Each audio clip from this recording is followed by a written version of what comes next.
Buenas tardes, doctor.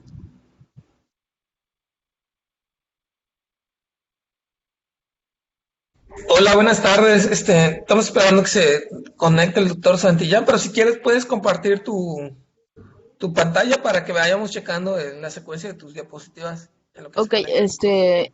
¿se va a utilizar la cámara? Sí, normalmente se tiene que poner la cámara y se pone la diapositiva. Ok. Sí.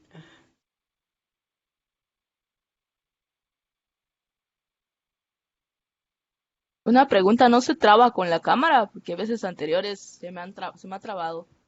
Lo que estaba recomendando el doctor Santillán es que se conecte simultáneamente en el celular y en la computadora. Ok, déjame ver si funciona mi cámara. Pero si quieres puedes probar, podemos probar mientras tenemos 10 minutos para hacer pruebas. Te puedes conectar en ambas, o sea, en la cámara y en tus diapositivas para que vayamos checando. ¿Te parece?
Henry, ¿cómo estás? Buen día.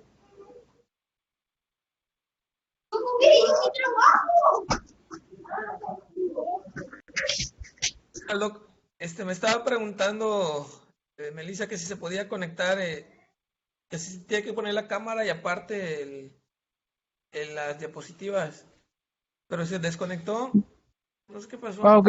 No, simplemente bueno, ahorita en la presentación, pues que si quiere ella mostrarse en público sin ningún detalle.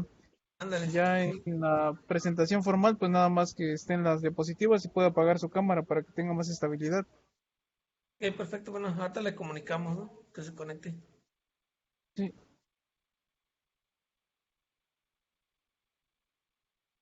ya con este terminamos, ¿no? Ya se vienen nada más los de Semana Santa. Sí, el primer periodo ya con este, ya. Hasta después de Semana Santa. Retomamos. Se vienen. Y la huelga no para, ¿verdad? No, vi que pusieron un comunicado que pero no decía nada de continuidad. Eh, no han llegado a un Perdón, no de acuerdo. continuidad, de paro, o sea, que va a parar la huelga. No, hoy están en el Zócalo. Los trabajadores de Montecillo se fueron al Zócalo hoy, a la Ciudad de México, a manifestarse ahí para hacer presión. Y ya se va Van para largo, para... ¿no? Ya vamos 2 semanas. ¿Y te tocó la de 2020? Sí, fue mi primera, sí estuve, de hecho, entrando, me tocó. Esa duró mes y medio. Sí, y luego los que tienen experimentos se atrasan por ello, ¿no? Es el problema que pasa. Y yo en esa ocasión perdimos un experimento. Sí, el doctor Estefan iba a iniciar uno con Chihuahua esa semana igual. Tuvo que suspender. Sí, es una pena eso, pero...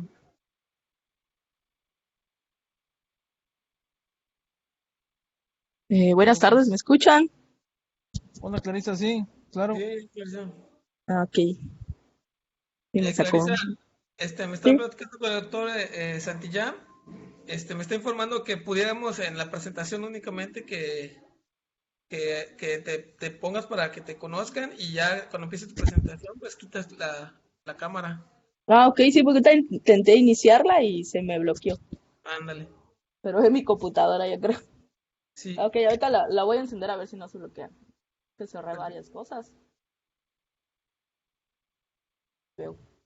¿Me Si veo? quieres igual compartir la presentación para que vayamos viendo. Sí, Ya me veo yo. sí, sí te ves. Ah, ok, voy a compartir presentación.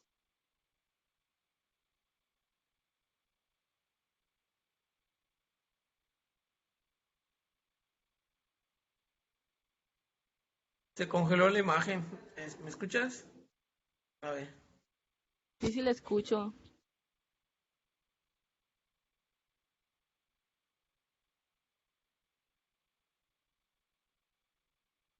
Comparte tu presentación, a ver.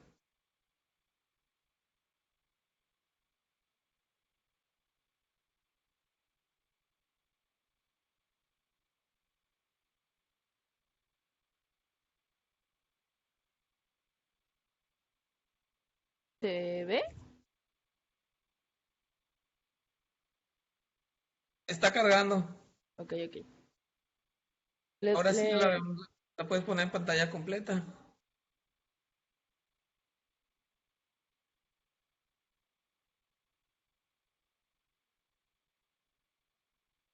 ¿Ya se ve?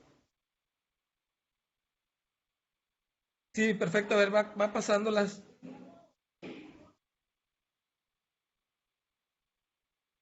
Bien. ¿Sí, sí se cambia? Sí, sí está cambiando. Ok. Perfecto. Pues si no se puede la cámara, pues así yo creo para que no tengas problemas. Pues igual como dice usted, nada más para la presentación y ya la quito. Ok, perfecto. Ok.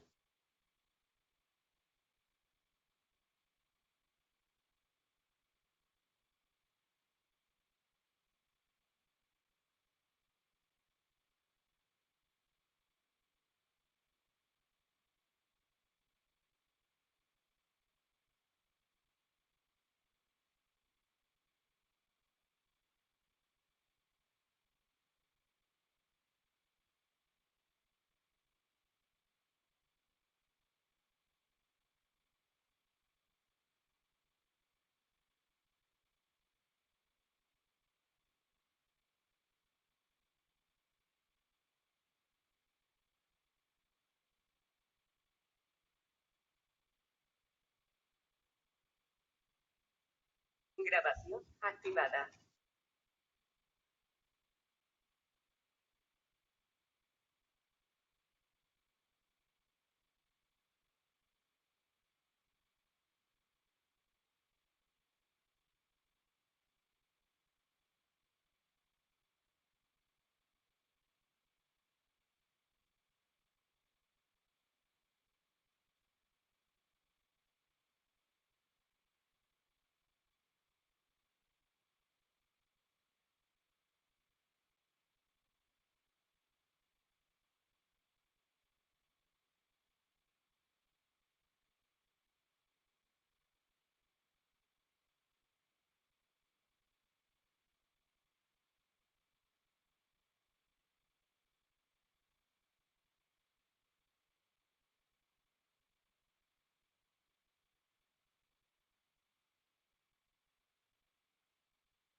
Buena tarde a todos. Gracias por su participación en el seminario.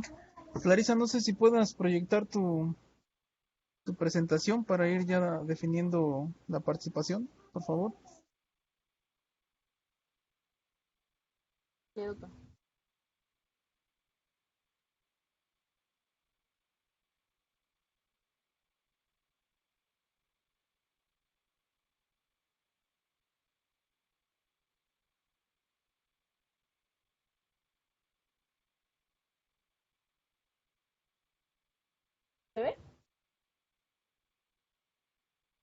Sí, puedes pasar de diapositiva para checar que no haya ningún inconveniente.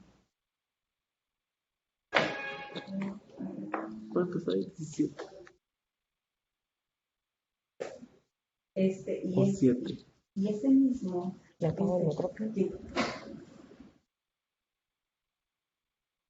¿Cuántos sabemos? ¿7 o 17? 17. Ah, ok.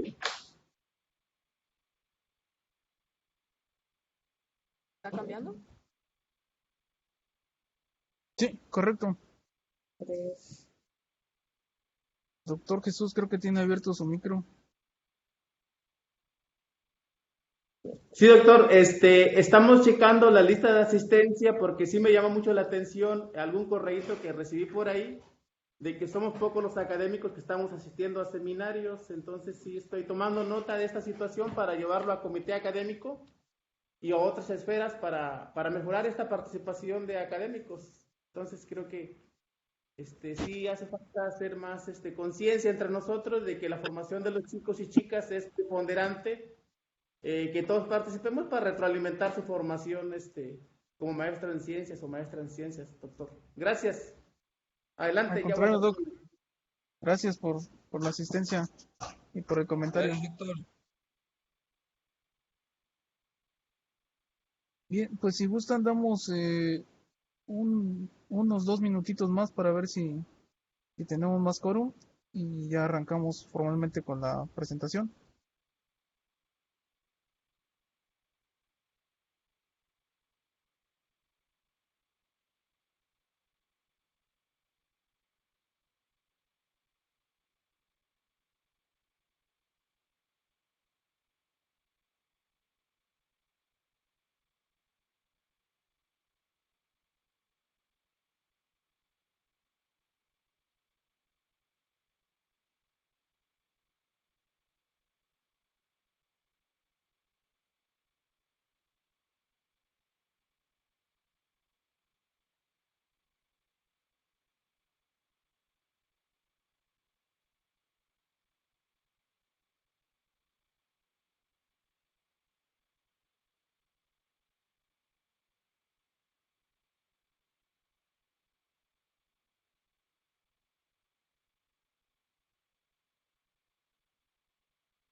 Bien, buena tarde a todos. Agradecemos el hecho de que se tomen un poco de su tiempo para asistir al seminario del día de hoy, donde presenta a la alumna de Biosat, Clarisa de Jesús Chávez Chablé.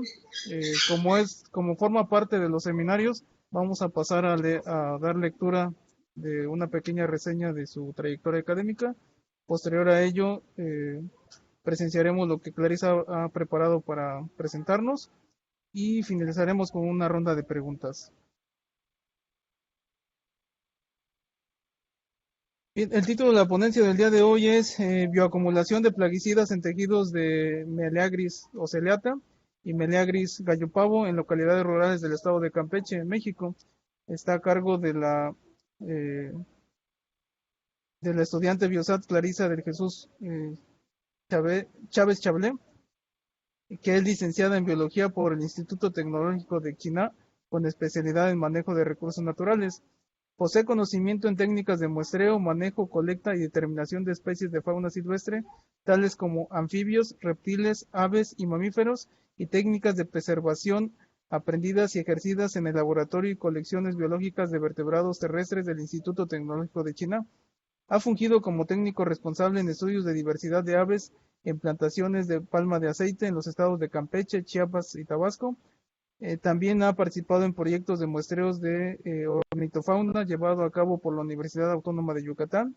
Tiene participaciones en congresos estatales, nacionales e internacionales con temas relacionados a diversidad y agroecosistemas tropicales. Actualmente es directora del programa de educación ambiental, rescate y conservación de fauna silvestre en la ciudad de Campeche, y también forma parte de los alumnos Biosat que el posgrado del colegio tiene como reconocimiento ante CONACYT. Clarisa, si nos haces favor de presentar. Claro que sí, buenas tardes. Ya se ve mi presentación, ¿verdad? Sí, claro. Ok. Sí se Bueno, ve. ok, gracias. Como les comentaba el doctor, este trabajo de investigación tiene como título Bioacumulación de plaguicidas en tejido de Meleagris ocelata, Meleagris gallopavo en localidades rurales del estado de Campeche. El consejo particular está conformado por la doctora Carolina Flota Bañuelos como consejera, el doctor Ricardo Zul Camal como codirector y como asesores el doctor Jaime Bautista Ortega y el doctor Víctor Quechi.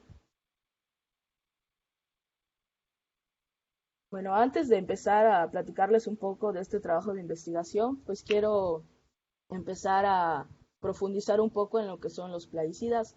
Es bien conocido que mucho de la seguridad alimentaria del país no podría ser posible sin el uso de estos plaguicidas, ya que muchos alimentos son producidos de forma muy intensiva en México. Sin embargo, el uso de estos agroquímicos tienen consecuencias inmediatas sobre el ambiente biótico, el impacto en el suelo, aguas superficiales, subterráneas y el aire. Además de ser usados de forma intensivo en todo el país, no solo en México, sino también en otros países. Por ejemplo, aquí en el estado de Campeche y Jopelchen, recientemente se ha visto una problemática provocado por los campos menonitas, ya que son producciones muy grandes y que hasta no hace poco era permitida la aplicación de plaguicidas por miedo de avionetas. Esto provocó, según Semarnat, problemas ambientales serios, no solo al ambiente biótico, sino también a las personas que habitaban cerca de estos campos, ¿no? Este problema ambiental con el uso de los plaguicidas no solo va hacia la aplicación de estos productos, sino también al mal uso de, bueno, el incorrecto residuo que se le da, ¿no? Por ejemplo, se ha visto que muchos de los recipientes donde vienen estos productos químicos son desechados a la intemperie y se sabe que aunque no tengan ya el producto en sí, sigue generando una contaminación. El caso de este estudio es demostrar que se puede encontrar estos contaminantes en lugares tan comunes como son las provisiones de traspatio, ya que muchas veces en estos traspatios se llega a dar el desecho de algunos contenedores y que también se realiza lo que es la quema de algunos desechos del hogar, ¿no? Para empezar a hablar de los plaguicidas, pues quiero presentar la clasificación. Ramírez y Lascaña en el 2001 nombra 4 diferentes grupos de clasificación. Está primero la clasificación de los plaguicidas según su toxicidad expresada en DL50, que ahorita les voy a platicar qué es el DL50. También tenemos la clasificación de plaguicidas según su vida media, que es aquí en donde nos empieza a generar cierto ruido el tiempo de vida que puede llegar a tener un plaguicida. Y también tenemos otras clasificaciones como los usos más frecuentes y la clasificación según su familia química. Bueno, para empezar, La clasificación de plaguicidas según su toxicidad expresada en DL50, que es la abreviatura para decir la dosis letal del 50%, básicamente es cuando una sustancia química es aplicada a cierta población, esta va a ser mortal para la mitad de la población expuesta. Por ejemplo, si en condiciones de laboratorio tenemos 10 ratas y se aplica un agente químico tóxico, mataría al 50% de esta población, o sea, dejando solo 5 ratas vivas, ¿no? Esta dosis letal del 50% puede variar dependiendo de la especie, del tamaño de la especie, de la dieta que lleve esta, la edad, el sexo, etcétera. También la forma en la que es administrada el producto, si es sólido, si es gel, si es líquido, si es gas, si es polvo, ¿no? Y también la forma en la que esta es administrada, por ejemplo, si es oral, dérmica o respiratoria. Esta dosis letal del 50% técnicamente es reciente, ya que antes, en el inicio de los usos de los plaguicidas, muchas de estas sustancias eran usadas sin un control. Ahora se sabe que muchos productos, por ejemplo el DDT, trae consecuencias muy graves hacia ciertas poblaciones, tanto animales como el propio ser humano. Aquí les pongo una imagen que fue en el año de 1948 al 50, en donde este producto era considerado un producto milagro, ya que acababa con muchas plagas y ectoparásitos, ¿no? Inclusive en esta fotografía se ve cómo le están aplicando este plaguicida en la cabellera de un niño. Ahorita esto sería impensable, ¿no? Esta clasificación de plaguicidas según su toxicidad de DL50 nos da 4 clases. La primera clase, que es extremadamente peligrosos, por ejemplo está el paratión y el dieldrin. Los altamente peligrosos como el eldrin y los dicloros, los moderadamente peligrosos como el DDT y el clordano, y finalmente los ligeramente peligrosos como el malatión. Otra forma de clasificación de los plaguicidas es según su vida media. Por ejemplo, tenemos los no persistentes que van de días hasta 12 semanas, ¿no? Por ejemplo, el malatión, el diacinón, el carbarilo y el diametrin. Estos plaguicidas son utilizados en zonas donde usualmente pues hay actividad humana. El problema es que todos estos plaguicidas, a pesar de que no son persistentes, son altamente tóxicos, ¿no? También están los moderadamente persistentes que van de 1 a 18 meses, como el paratión y el aninate. Los persistentes, que es aquí cuando ya nos empieza a generar un poco de ruido de la aplicación de estos plaguicidas, ya que va de varios meses hasta 20 años, ¿no? Como el famoso DDT, el aldrin y el dieldrin.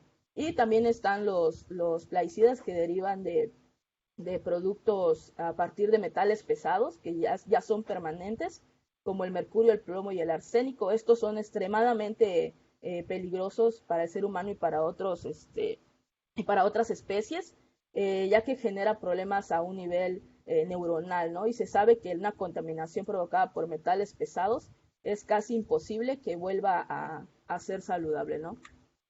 Otra forma de clasificación es el uso más frecuente, ¿no? Tenemos, por supuesto, los usos que se le dan en la agricultura para la producción de alimento, en la salud pública, en el caso de algunas plagas que afecten a la población humana, por ejemplo, los mosquitos. También tenemos los que son utilizados en la ganadería, en el cuidado de animales domésticos, en tratamiento de estructuras, en mantenimiento de áreas verdes como parques, jardines, lugares deportivos, etcétera, y el mantenimiento de las reservas de agua. Esto es con el fin de técnicamente mantener el agua potable sin ningún agente patógeno, ¿no? Y también tenemos en la industria. Aquí en la industria no tiene nada que ver con la producción, es más bien para la mantención de estos alimentos. Si han notado, es muy común pues ver alimentos en supermercados que luzcan demasiado bonitos y que inclusive no se le pare la mosca o tengan algún otro agente, ¿no? Al contrario de lo que podemos ver en un mercado local. Esto es porque ciertos alimentos son tratados con sustancias de plaguicidas para conservarlos, ¿no? Y sean más llamativos para el consumidor. Y también los tenemos en el hogar, además de los obvios, ¿no? Que sería como el insecticida que se usa para las plagas del hogar, también se pueden encontrar en productos de limpieza como el jabón, como el shampoo, también se encuentran estos plaguicidas, ¿no? Por último, tenemos la clasificación de los plaguicidas según su familia química, que en este caso, para el presente estudio, solo se enfoca en los organoclorados y los organofosforados. Esta clasificación que llega a tener hasta 12 familias va de acuerdo al daño que causan a la salud y por su demanda de uso, ¿no? Y por lo económico que pueden ser. Dentro de estas familias también se encuentran los compuestos inorgánicos como los metales pesados, como los que le mencionaba, el arsénico, el mercurio, el plomo, etcétera, ¿no? Y también se encuentran los de origen botánico, que también son utilizados como plaguicidas. Por ejemplo, la nicotina o el aceite de canola, que también es utilizado para combatir algunos insectos, ¿no? En cuanto a los plaguicidas generados a partir de compuestos de organoclorados, tenemos los tres principales, que es el DDT, el Aldrin y el VHC, que son químicos utilizados de forma masiva en todo el mundo porque es muy económico y muy eficaz, son altamente eficaces, ¿no? Y por el lado de los organofosforados, estos tienen, además del uso como plaguicidas, también sirven como barnices, como aislantes eléctricos, están en los impermeabilizantes, en los ablandadores de plástico. Y los dos principales en el caso de los plaguicidas está el malatión y el fenilnicrotión, que como recordarán se encuentran entre los altamente peligrosos, ¿no? Ahora ya metiéndonos un poco en lo que es las consecuencias del uso de plaguicidas, como les mencionaba en un principio, este es el caso del Falcon peregrinus, del halcón peregrino, que gracias al uso intensivo del DDT llevó casi a la extinción. ¿Cómo sucedió? Esto sucedió de dos formas, una indirecta y una indirecta. La forma directa fue una intoxicación provocada por consumir ciertas especies que estaban ya intoxicadas con el DDT, ¿no? Y una forma indirecta es que acabó con el alimento del halcón, por lo cual llevó a que la población bajara, ¿no? En el caso de la intoxicación, provocó una menor tasa de ovoposición. Al no haber una población estable, pues no había muchas aves poniendo huevos, ¿no? O reproduciéndose. Y aquellos que eran exitosos en esta parte, que lograban reproducirse, al consumir alimentos contaminados, lo que provocaba era un déficit de nutrientes, lo que provocó una debilidad calcárea. Por ende, todas estas consecuencias llevó a un menor éxito reproductivo, llevando al halcón peregrino a casi a la extinción, ¿no? Otro caso, ya hablando de los organoclorados, como el HCH, el DDT y otros metabolitos, tenemos el caso del águila imperial, que provocó muertes embrionarias y mutaciones en el embrión, provocando que estos no llegaran a eclosionar. También provocó lo mismo que en el halcón peregrino, que fue una disminución en el grosor de la cáscara de huevo, lo que llevó a un poco éxito reproductivo, ¿no? Gracias a todos estos factores, actualmente se encuentra amenazado por la UICN. Otro caso es en la gaviota de Audoy, que fue provocado por bifenilos, o sea, fue en consecuencias provocadas por bifenilos, por DDT y el HCV, que hizo que el número de huevos fuera menor al que la especie pone, ¿no? Y que los pocos que lograban reproducirse, los pocos que llegaban a eclosionar fueran todas hembras, lo que igual llevó a una disminución en la población. Otro caso fue de la pardela, del hexaclorobenceno, un metabolito del DDT y de los PCB, ¿no? Que lo mismo que el halcón peregrino fue un cambio en el grosor de la cáscara de huevo. Este cambio en el grosor de la cáscara de huevo es muy importante porque al momento de que las aves empollen a estos huevos eran tan frágiles que se rompían. En el caso de los organofosforados, fue la especie de la gallina de Guinea, que fue por fenilnicrotión, que es un agente que es utilizado para especies domésticas, principalmente mascotas, para combatir algunos parásitos. Este uso provocó alteraciones en los embriones, ¿no? Y que estos no llegaran a eclosionar. No solo las especies silvestres son susceptibles a este uso de los plaguicidas, a estas consecuencias, sino también tenemos en algunas especies de consumo. Por ejemplo, el hexaclorobenceno, que se usó como fungicida hasta el 2001 y que fue prohibido en teoría gracias al convenio de Estocolmo sobre contaminantes orgánicos persistentes. Todavía se siguen encontrando residuos en alimentos como la carne, el pescado y la leche, y se ha detectado en la leche materna. Otro plaguicida que también es muy controversial, que es el DDT, se restringió su uso en 1991, fue publicado en el Diario Oficial de la Federación, pero hasta la fecha se sabe, ¿no?, que se ha encontrado residuos y metabolitos en grasa animal, subproductos como la leche, el huevo, la carne de peces, mariscos, y como es lipofílico, se puede encontrar en el tejido adiposo del ser humano. Se ha comprobado, hay estudios que indican que el DDT es causante de la formación de tumores cancerígenos en algunas especies.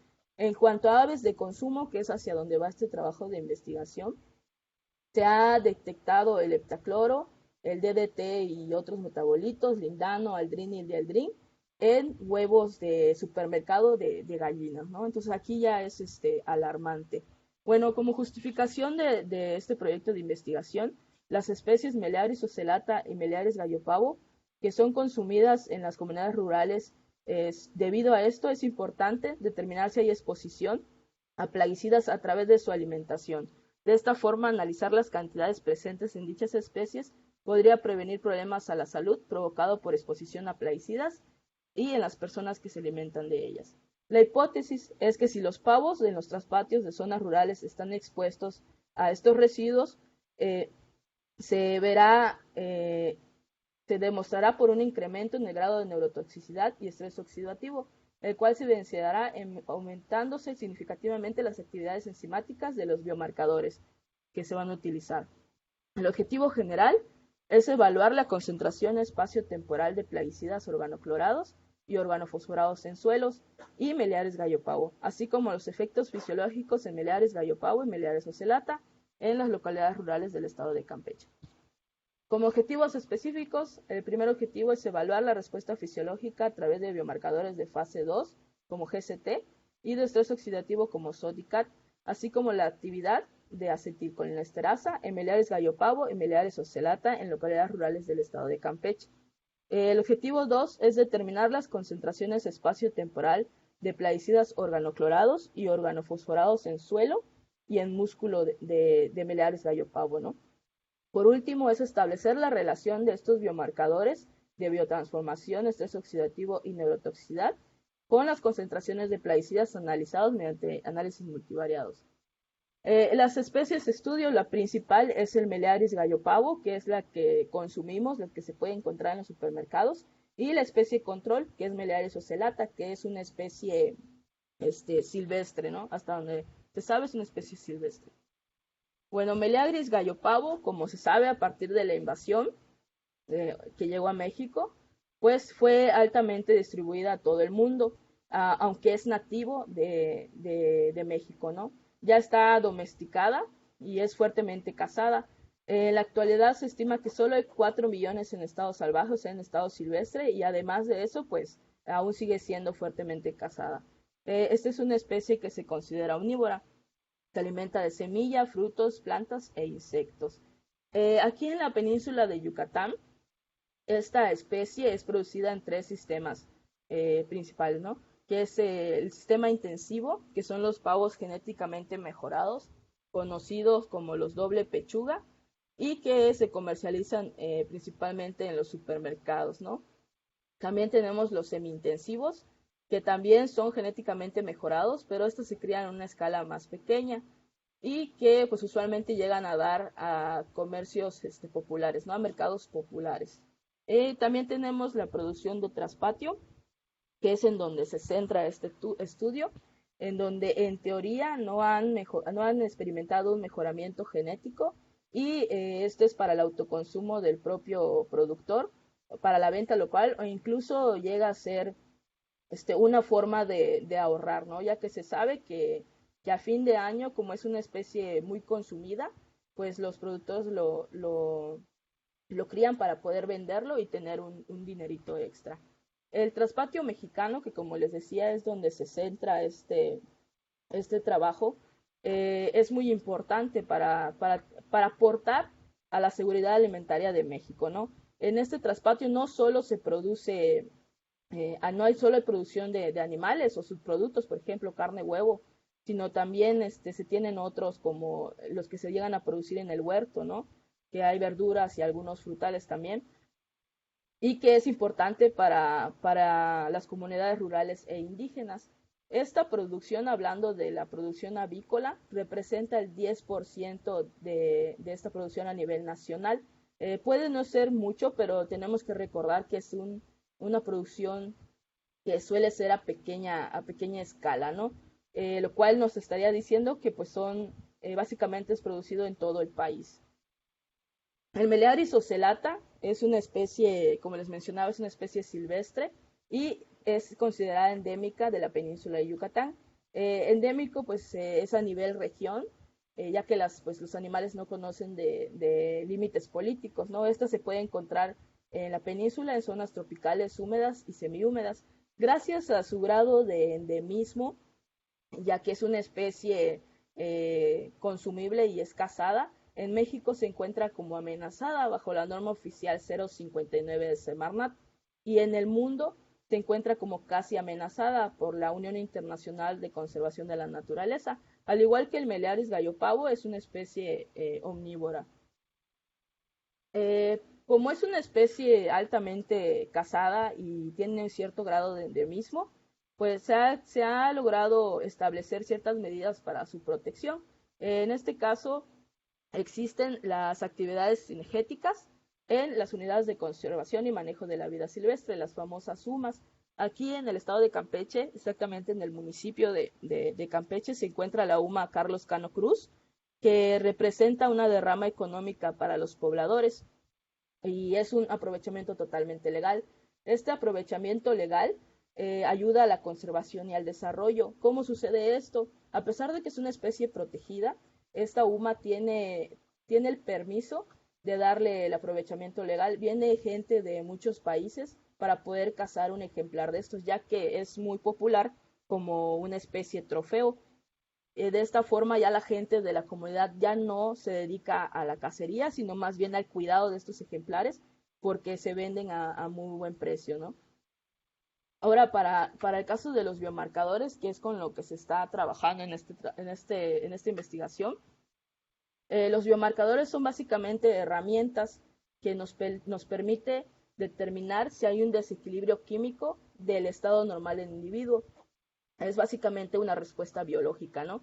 De esta forma se identifican estresores químicos y su potencial riesgo ecológico. Para este trabajo se va a estar usando los biomarcadores de efecto y estos se pueden clasificar en 3 diferentes grupos, ¿no? Los de exposición, que son excreciones de metabolitos en orina, o sea, metabolitos de los contaminantes que provocan el desequilibrio químico, aductos del ADN, de la albúmina y la hemoglobina, que son básicamente mutaciones. Tenemos los de efecto, que es la inhibición de enzimas del grupo hemo, niveles de proteína en la orina, niveles de células necróticas, y también están los de susceptibilidad, que son polimorfismos en enzimas, como en la GCT, y polimorfismo genético. Como les mencionaba, en el caso de esta investigación se van a usar los biomarcadores de efecto. Estos son los biomarcadores que se utilizaron. Tenemos catalasa, o sea, todo esto es medición de actividad enzimática. Tenemos catalasa, GCT, SOT y acetilcolesterasa. Las 3 primeras funcionan como una barrera fisiológica, ya que llegan a transformar ciertos compuestos que podrían llegar a ser tóxicos, los llegan a transformar para que se puedan metabolizar de una forma correcta. Acetilcolesterasa, esta enzima ayuda al neurotransmisor. En caso de haber una disminución de esta enzima demostraría un rompimiento, ¿no? Lo cual llegaría a demostrar o a provocar consecuencias a nivel neuronal. Los biomarcadores funcionan de esta forma. Catalasa, GCT y SOT, al estar en presencia de un agente, de algún estresor químico, estas demostrarían un aumento en su actividad por presencia de contaminantes, ¿no? Como les mencionaba, estos contaminantes pueden ser desde plaguicidas hasta metales pesados, entre otros. Y en el caso de acetil, la presencia de algún contaminante provocaría la disminución en la actividad de la enzima. ¿Y cómo funcionan estos biomarcadores? Aquí les pongo un ejemplo que se llevó en condiciones de laboratorio en la trucha arcoíris. Ciertos ejemplares fueron expuestos a concentraciones de carbamatos, exactamente al carbarilo, ¿no? Durante 24, 48 y 96 horas. Lo que se realizó fue medir la actividad de catalasa cuando no fueron expuestos a este estresor químico y durante las primeras 48 horas de exposición. Esta exposición demostró el aumento de la actividad de catalasa y por ende a una exposición de carbarilo, ¿no? En este caso se puede tener a qué plaguicida fue expuesto, ya que fue en condiciones de laboratorio, pero también el uso de los biomarcadores se puede realizar a pesar de no conocer a qué contaminante fue expuesto, ¿no? Por ejemplo, este estudio que fue realizado en la zona agrícola de Santo Domingo que esté, en Champotón, cerca del colegio, demostró que las palomas, en este caso la cenada asiática, era susceptible a cambios provocados por estresores químicos. En este trabajo se tomaron dos grupos de aves, unas que estaban en zonas de producción y unas que estaban en zonas cercanas a los traspatios. Por ejemplo, en acetil, como yo les mencionaba, en caso de que hubiera un estresor químico, los valores de la actividad enzimática debería ser menor, lo cual nos demostraría este estresor químico, ¿no? Aquí, por ejemplo, tenemos que en el caso de músculo, esta actividad es menor y que podría mencionar, ¿no? Podría demostrar que nos podría demostrar dos cosas, que de los tejidos utilizados, que por ejemplo se utilizó cerebro, músculo, hígado y corazón, el músculo es más susceptible a medir esta actividad enzimática, ¿no? En este tejido exactamente se podría medir esta actividad enzimática. En el caso de catalasa, aquí se puede apreciar un poco mejor que en el caso del hígado, en las palomas que fueron tomadas de la zona de producción, tienen mayor la actividad enzimática que las que fueron tomadas del traspatio, ¿no? Aquí nos indicaría que en las zonas de producción existen más estresores químicos. Lo mismo sucede con GCT. En el caso de cerebro, hígado y corazón, se pueden observar estas actividades enzimáticas. En el caso de GCT, se puede medir en estos tres tejidos y no en el músculo. Y lo mismo que sucede con catalasa. Los que fueron tomadas de las zonas de producción tienen más actividad enzimática de las que eran tomadas de las zonas de traspatio. Y la conclusión de este trabajo es que aquellas aves que provenían directamente de las zonas agrícolas mostraron una mayor actividad enzimática que las que provenían de zonas de traspatio, demostrando que estos biomarcadores son eficientes para indicar posibles afectaciones por plaguicidas, ya que se sabe que en las zonas de producción son aplicados estos plaguicidas. Y bueno, ya hablando del trabajo, como metodología, pues los lugares en donde fueron tomados las muestras son de 4 municipios, que es Chacán, Copelchen, Champotón y Solaguna, o sea, Calakmul, perdón. De aquí fueron tomados directamente de los traspatios.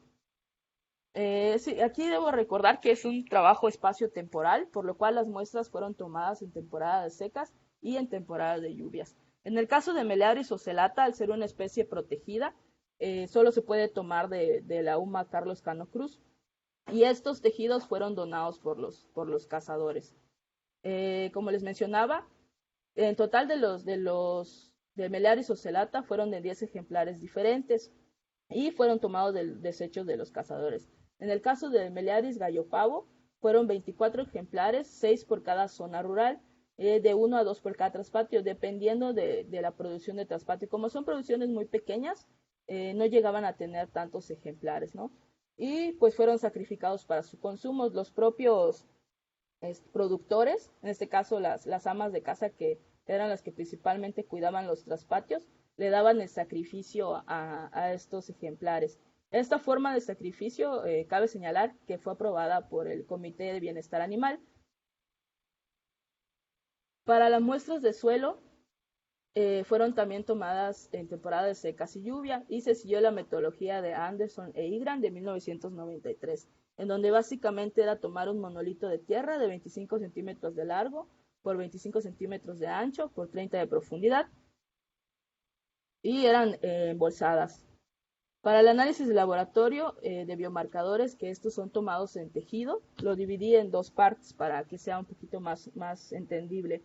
La primera parte, que es la preparación de las muestras, que es la homogenización, y la análisis de los biomarcadores, ¿no? Que dependiendo de cada biomarcador es diferente el buffer que se utiliza. Para esta primera parte, que fue que hasta ahorita solo se ha llevado el análisis de la temporada de lluvias, se hizo primero la homogenización, donde básicamente es tomar un trozo pequeño del tejido y ponerlo en un tubo de Pendor. En total, de los 22 individuos diferentes, se tomaron 88 muestras de los diferentes tejidos. Para la preparación de la muestra, que como les mencionaba era la homogenización, fue básicamente hacer un licuado de este trozo de tejido, obviamente bajo condiciones, por ejemplo, que estuviera en hielo molido, ya que para que no se pierda esta actividad enzimática, ¿no? Y en el caso de catalasa, GCT y SOT se usaron los tejidos de corazón e hígado, y en el caso de acetil, músculo y cerebro, ya que, bueno, estudios pasados, o sea, literatura pasada, pues ha demostrado que para medir estas actividades es exactamente en estos tejidos. Y bueno, después de hacer esta homogenización, se realiza, después de la homogenización, de pasarlo por la centrifugadora, se realiza el análisis de proteínas por el método de Branford, donde básicamente es agregar 10 microlitros de la S9, que es el resultado de la centrifugadora, y aplicar un BioRat, y nos daría esta tabla de Excel, ¿no? Con las mediciones de las lecturas. Esta medición de la lectura de proteína nos va a ayudar a hacer una dilución por cada biomarcador. Aquí está el resumen, que es la muestra completa, se disecciona y pasa a la homogenización. Luego se leen las proteínas totales para realizar las diluciones por cada biomarcador y se vuelve a hacer la lectura de proteínas. Este proceso se hace por cada uno de los tejidos y se hace las diluciones por cada uno de los biomarcadores. Aquí, por ejemplo, ya te agrega, se coloca lo que es la lectura de la proteína y te arroja cuánto de S9 vas a utilizar. Este es un ejemplo para catalasa y cuánto de buffer para catalasa vas a utilizar, ¿no? En el caso de contaminantes orgánicos persistentes en suelos, este es un análisis por el método de SAO y colaboradores del 2005. Básicamente lo que se hace es meter las muestras de tierra al horno para quitar la presencia de la humedad. Posteriormente se muele y se tamiza para obtener solo 10 gramos de muestra. Se le agrega 10 mililitros de hexano y se pasa por un equipo ultrasónico. Lo que se hace básicamente con esta muestra es agarrar solo el hexano. Ahí debería estar presente los contaminantes orgánicos persistentes. Y lo que se hace es una purificación, una filtración, ¿no? Lo que nos va a dar como resultado solo la muestra final, que es un mililitro de hexano con el resultado, la muestra. Y también tenemos el análisis de laboratorio de COPS, pero ya es en tejido, donde es exactamente igual, se mete la muestra del tejido, ya sea de hígado, de corazón, de cerebro o de músculo, se mete al horno, se seca y también se pasa por un tamiz y se le agrega lo mismo, 10 mililitros de hexano y también pasa al equipo ultrasónico. La única diferencia que tiene el tejido con el suelo es que, como se sabe, los tejidos de los animales, principalmente de las aves, tienen mucha grasa, por lo cual se le agrega otro tipo de disolventes, ¿no? En este caso se agrega ácido y se pasa 2 veces por la purificación para darnos una muestra limpia, libre de grasas, ¿no? Igual que el anterior, también se obtiene un mililitro. Ahora, el análisis de resultados para el primer objetivo, que les recuerdo que era evaluar la respuesta fisiológica a través de biomarcadores de fase 2, de estrés oxidativo, así como la actividad de la acetilcolinesterasa, Emilaris gallo-pavo, Emilaris ocellata.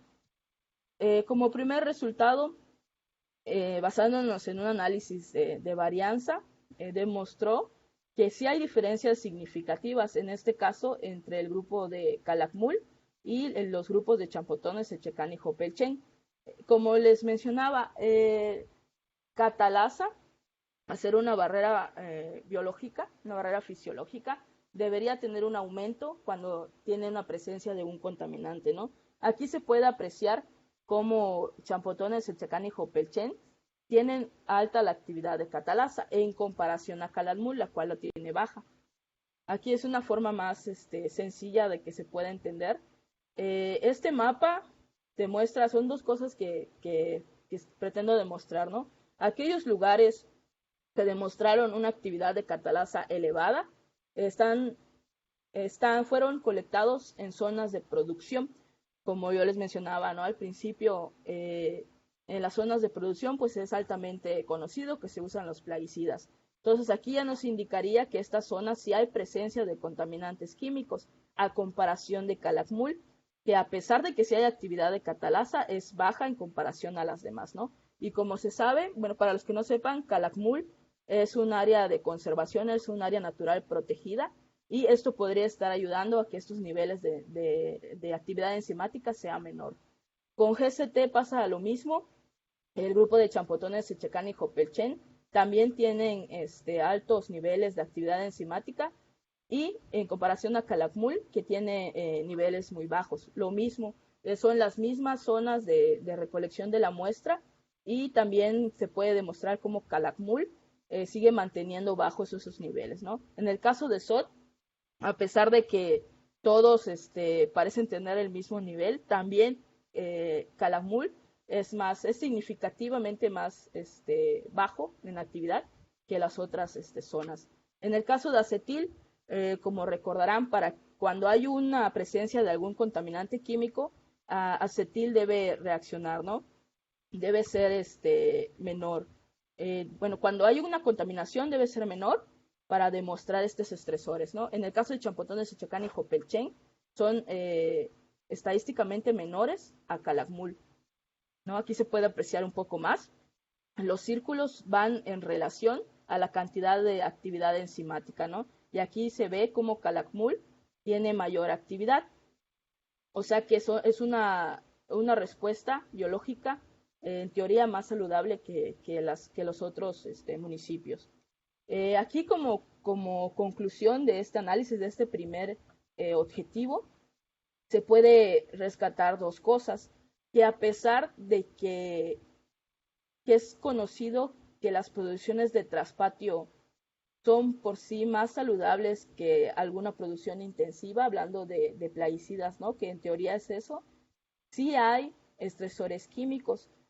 Y también otra cosa que se puede tener en cuenta de este análisis es que las zonas en conservación en donde no hay estas producciones intensivas que hagan que utilicen los plaguicidas, como por ejemplo Calakmul, que está muy bien conservado, a pesar de que hay esta actividad, o sea, hay un estresor químico, es menor que en los lugares donde no está conservado, ¿no? Esas serían mis dos principales conclusiones para rescatar de esta primera parte del trabajo. Ya para finalizar, el trabajo de campo técnicamente ya está terminado. El único problema es que por cuestiones de COVID no he podido tener mis resultados de contaminantes orgánicos persistentes, pero ya se planea que para finales de este mes, para finales de primavera de 2022, para finales de abril, pueda yo obtener estos resultados y poder terminar con mis objetivos 2 y 3. Que pues en teoría serían fáciles de analizar. Y eso sería todo.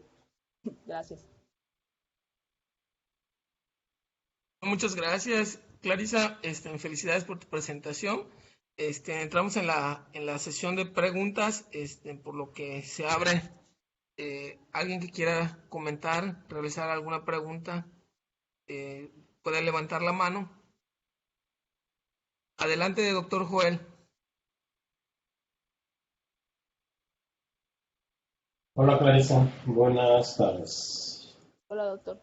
Gracias por tu presentación. En tus gráficas, bueno, hay dos cosas. Yo creo que debes establecer, en el caso, te puedes regresar a cualquiera donde está Sí, sí. Calakmul, en Ok. tus gráficas, no importa cualquiera. Sería bueno que incluyeras, creo que sí lo pusiste por ahí, Sí, pero que sí sí. lo establezcas exactamente en qué zona de Calakmul. Como tú lo Ah, ok. mencionas, está zona núcleo, zona de amortiguamiento. En zona de amortiguamiento sí están permitidas actividades humanas, ciertas Ah, ok. actividades, ciertas actividades. En zona núcleo, ninguna, ¿sí? Y claro, no puedes, obviamente, a menos que con un permiso especial, obtener tejido de alguna de las poblaciones que están dentro de zona núcleo. Prácticamente está prohibido. Sin embargo, zona de amortiguamiento, pues puede ser un acercamiento, aunque sí tienes que señalar que zona de amortiguamiento sí se permiten actividades. De hecho, hay producción agrícola y por lo tanto debe haber aplicación de agroquímicos, por Ujú. supuesto, ¿sí? Entonces, hay que señalar exactamente dónde está tu zona de estreo. Entiendo yo que es zona de amortiguamiento o Sí, sí. simplemente es porque Calakmul es municipio, ¿sí? Entonces, pues eso sí lo tienes que aclarar. Y en Ok. cuanto a las gráficas, ahí el problema que le veo son las barras de error, Ok. ¿sí? Las barras de error en un momento dado, yo creo que sí conviene que pongas tu análisis estadístico donde tú dices que no hay diferencia, perdón, que hay Ya diferencias hay diferencias, sí. significativas, entonces hay que ponerlas ahí con sus respectivas letras, porque por ejemplo la barra de error de ahí de Calakmul no solamente es hacia arriba, sino hacia abajo, muy probablemente está incluyendo bares de acá, y en algunas de ellas así, a puro ojo, yo no veo diferencias, ¿sí? Entonces es bueno que pongas una tabla con el tipo de análisis, Con el análisis. y Ok. se haga la separación de grupos y obviamente el alfa que estás utilizando para que en un momento dado esto quede validado, porque así como está presentado, yo a grosso modo sí veo que en algunos casos, por ejemplo en Calakmul, la barra de error del azul músculo es muy pequeña, muy probablemente sí, pero la de cerebro es muy grande, ¿sí? Entonces, es importante que eso lo tengas ahí para la validez de tu. Sería todo mi comentario. Ok, ok, doctor. Gracias. Bueno, muchas gracias, doctor. Adelante, Román León. Hola, ¿qué tal, Clarisa? Hola, hola. tengo- ¿Se escucha? ¿Sí me escucha? Ok. Sí, sí, te escucho, sí. Mira, tengo demasiadas preguntas, pero no estoy a hacer unas cuantas por cuestión de tiempo. Bueno, la primera es, bueno, a ti te interesan lo que son los compuestos orgánicos persistentes, ¿no? ¿Cuál es la diferencia en sus Eh, estructuras? Sí, ¿no? Fue lo que ujú. entendí. ¿Cuál es la diferencia en las No, estructuras que generan esta persistencia en el ambiente o que se siguen bioacumulando en diferentes tejidos, pasando por las diferentes etapas de la cadena trófica? O sea, ¿qué tienen? no, no entiendo tu pregunta. En realidad no voy hacia contaminantes orgánicos persistentes. Yo estoy midiendo organoclorados y organofosforados. Exactamente orgánicos persistentes, no. Pero bueno, ajá, pero los mencionaste que Sí, habían unos sí. que tenían una vida útil más que otros. Entonces me quedó la duda, ¿cuál es la diferencia entre los que están una semana y los que están por años? ¿A qué te refieres con diferencia? No sé si tienen diferencias fisicoquímicas o en su estructura química. Pues sí tienen diferencias. Algunos no son volátiles, Ajá. algunos sí, algunos son bioacumulables, o sea que se van acumulando según sea la cadena trófica. Que yo te pueda decir ahorita, DDT es acumulable a tantos niveles de la cadena trófica, no podría decírtelo. No, pero por ejemplo, tienen un grupo, por lo que vi los bueno, había unos que eran eran fenoles a los que están unidos un cloro, ¿no? Ah, sí, Eh, ajá, los entonces, organoclorados. pero ¿por qué esos son más persistentes que los otros? ¿No? O sea, pero Pues bueno. es que en realidad no son más persistentes que los otros. Ujú. Dentro de los organoclorados y dentro de los organofosforados también hay orgánicos persistentes. Oh, ya, ok, ok. Y bueno, lo que más ruido me hizo de tu trabajo es que estás utilizando enzimas que forman parte del sistema de defensa antioxidante de tipo enzimático como Sí, biomarcadores. O sí. sea, lo que es la catalasa, glutatión, superóxido dismutasa, todas estas se activan cuando tienes estrés oxidativo, que se puede dar por muchísimas causas, puede Sí, ser por de gente, puede hecho, ser sí, alimentación, puede ser así es. competencia. Entonces, ¿tú cómo dices específicamente que cuando veas estrés oxidativo y que alguna de estas enzimas se está activando, es específicamente para la Eh, presencia de algún contaminante? ok, mira, no, de hecho mencioné de que en el caso de condiciones de laboratorio sí se puede demostrar qué contaminante es, pero igual mencioné que en el caso de vida silvestre solo se podría mencionar que hay un estrés, por algún agente químico, ¿no? Así como tú mencionas, ¿Crees que no este necesariamente es un estresor, agente? o sea, esta activación de las enzimas se puede dar por muchas cosas. Se puede dar igual por la reproducción, se puede dar por falta de alimento, por muchos factores. Pero para este punto de este primer objetivo, solo estoy demostrando esta actividad como si fuera, como si fuera del estresor químico, ¿no? Para que yo pueda demostrar que es provocado por plaguicidas, me falta mi objetivo 2 y mi objetivo 3, que es donde voy a hacer la cuantificación de los plaguicidas. Esta cuantificación me va a decir si hay o no hay presencia de plaguicidas y yo lo puedo relacionar por el tipo de actividad que tienen las enzimas. ¿Tu cuantificación cómo la vas a hacer? Porque no vi bien esa parte. Como ¿Cómo la lo vas a cuantificación. cuantificar? Ajá, ¿qué técnica vas a utilizar? ¿Cuál es tu metodología? La metodología es... A ver, déjame te lo digo porque no me acuerdo.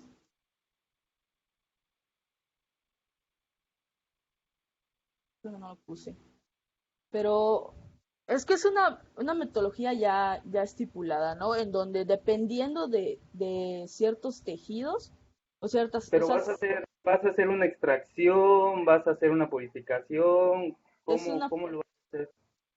pues es una medición en espectrofotómetro. ¿Y cómo sabes que pues no es algún otro compuesto que pues tiene actividad a la misma longitud de onda que tus compuestos? O sea, cómo los discriminas? ¿Cómo se hace una discriminación y sabes que son específicamente Pues tus aquí yo le estaría tus- dando toda mi fe a la metodología que ya está súper estipulada, ¿no? guay, O sea, guay. Bueno, es que no te podría decir, no te podría cuando decir haces exactamente. un experimento no es cuestión de fe, ¿verdad? Es que mira, es que o sea, lo que me refiero es que la metodología ya está estipulada. O sea, si la metodología te dice que si tú sigues estos pasos, te va a dar Ajá, la medición de la enzima, sí, claro, o pero tú sea, debes yo de no te saber los puedo decir, fundamentos. se Tú equivocó debes de saber, la metodología, ¿sabes? no, pero Bueno, tú debes de saber me falta tus fundamentos, no repasar sé, entonces la metodología. ah, ¿cómo se llama? El solvente con el que vas a extraer, si vas a hacer una columna cromatográfica o vas a hacer, no sé, gases masas o no sé, ¿sabes? O sea, como que, No te tendría la respuesta ahorita. ok.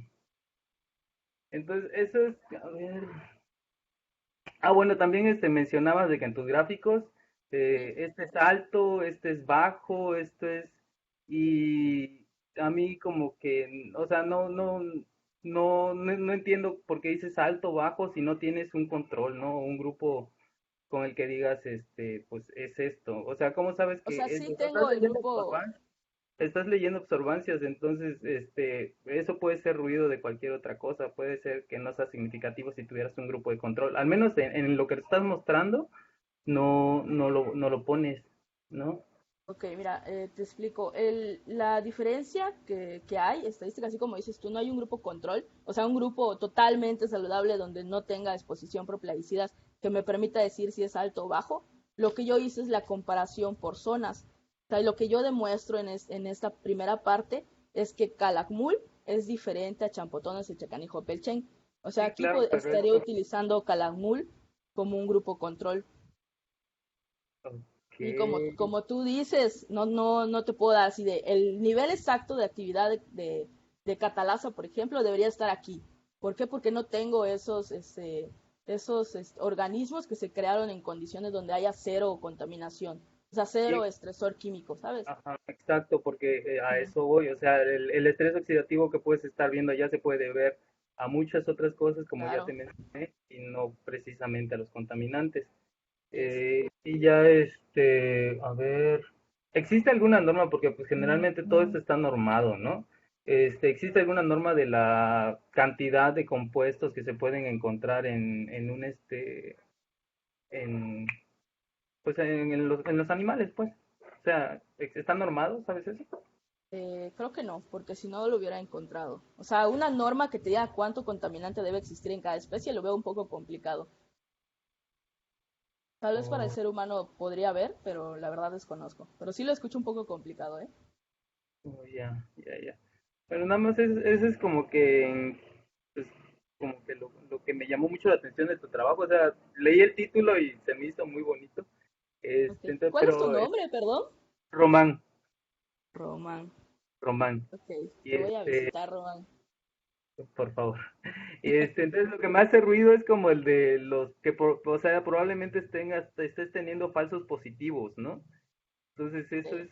es lo que a mí me llama la O atención. sea, podría ser, podría ser. Exactamente. Bueno, Gracias, Román. bueno, continuamos, jóvenes. Le damos la palabra a la doctora Mónica.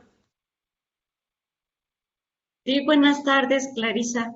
Em, Buenas yo tardes, tengo doctora. duda porque en tu objetivo para ver esto de los biomarcadores mencionas que son dos especies, Sí, sí, sí. pero aquí en las gráficas no las veo diferenciadas. Eh, Entonces, ¿me claro, podría sí. aclarar eso? Porque Sí, definitivamente, pues no es la misma fisiología, ¿no? claro, sí, lo que pasa es que hubo un problema. Yo tenía las muestras de la temporada pasada. Esta especie, la especie que yo nombro como control, que es la ocelata, que es la silvestre, como le mencionaba, solo se puede conseguir en la UMA. Esta UMA solo abre temporada de caza en la época de secas, ¿no? O sea, ya febrero, marzo y principios de abril. Lo que sucedió aquí es que mis muestras del año pasado no se contaminaron. Entonces yo estoy ahorita todavía, pues, para pedir el permiso de poder tenerlas este año, porque sí ahí hubo un detalle. Ok, estas son todas de pavo, Sí, ¿no? todas de Melearis gallopavo, del pavo de común. Ajá. Y otra duda que a mí me surge es porque, bueno, se encuentran en zonas de producción, pero en realidad tendríamos que estar analizando también lo que están comiendo, ¿no? Porque en realidad yo creo que eh, estos plaguicidas provienen de la comida, porque no tienen exposición prácticamente directamente a estos insecticidas. Sí, de hecho, como es un poquito complicado igual realizar un estudio de la alimentación, porque tendría que ser así mínimo medir qué alimento se le aplica al año, lo que yo estoy haciendo es una encuesta a las productoras, ¿no? Que me digan qué alimento les da, si son desechos de los cultivos, o sea, de los cultivos de los grandes cultivos que tienen los pobladores, si además de ese alimento le dan algún otro desecho del hogar. Igual he estado aplicando encuestas. Lo que pasa es que como no he podido terminar ya con con todas las muestras de lo que me queda de la temporada de secas, no lo metí, pero sí tengo en cuenta esa parte de la contaminación por el alimento. Sí, gracias. Y por otra parte, sí estoy de acuerdo en que la estadística tiene que ser un poquito más fina, algunas pruebas de medias para que puedan dar diferencias estadísticas significativas o no. Ok, Hay doctora. algunas que comparan cada una con cada una. Ok. Bueno, muchas Muchas gracias. gracias, doctora. Continuamos. ¿Alguna pregunta más, una sugerencia o comentario? Si no hay nadie, yo quisiera volver a participar. Adelante, doctor Joel. Sí, mira, Clarisa, yo creo que es importante, por los comentarios, son atinados. Los objetivos de los seminarios es precisamente el que tú no solamente nos presentes los resultados, sino confrontes frente al conocimiento y experiencia de las demás personas, ¿sí? Entonces hay que tomarlo todo de una manera positiva. Los comentarios que no me grabé el nombre de la persona que participó, que tuvieron un intercambio, son atinados, son correctos, son correctos. Cuando tú presentes tus resultados o quieras publicar, es lo que te van a preguntar, ¿sí? Precisamente aquí la cuestión es tu control, ¿sí? Creo que nos quedó a todos claro que no tienes un buen control.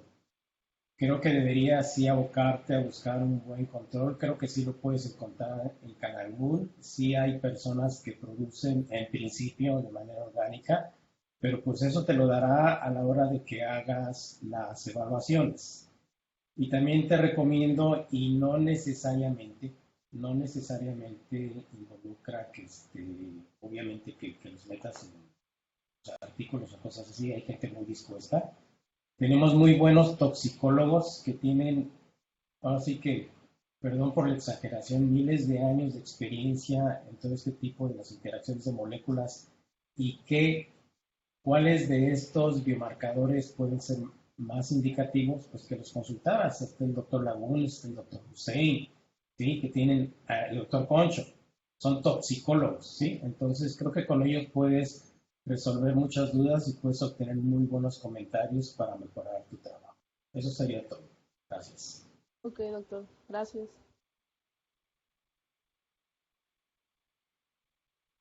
¿Alguna pregunta, sugerencia, recomendación? Hola, buenas tardes. Pido la palabra, Eliana Noguera. Adelante, doctora Eliana. Gracias, Clarisa, por tu presentación. Y solo para una sugerencia, complementar lo que pues ya te han compartido amablemente los que me han antecedido. Sí es importante que revises esto de las partes por millón que son toleradas, porque sí existen rangos que están clasificados por las diferentes especies, de hecho hasta para las personas, ¿no? Hay un nivel tolerable en el caso, por ejemplo, de metales pesados, que se podría tener en el organismo sin que esto cause un problema grave.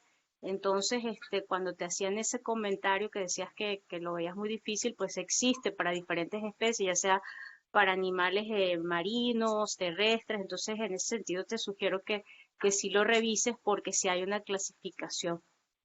Eso sería todo. Gracias. Sí, doctora. Gracias. La verdad desconocía, pero muchas gracias. ¿Alguna pregunta más?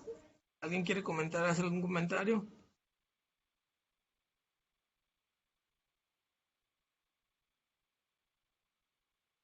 Bueno, creo que son todas las preguntas. Muchísimas gracias, Clarisa, por tu presentación. Toma en cuenta las recomendaciones que te han hecho el día de hoy. Y pues felicidades por tu presentación. Y nos vemos después del periodo vacacional. Continuamos con las presentaciones de los demás estudiantes. Sí, gracias, doctor. Muchísimas gracias a todos por su presencia. Felices vacaciones.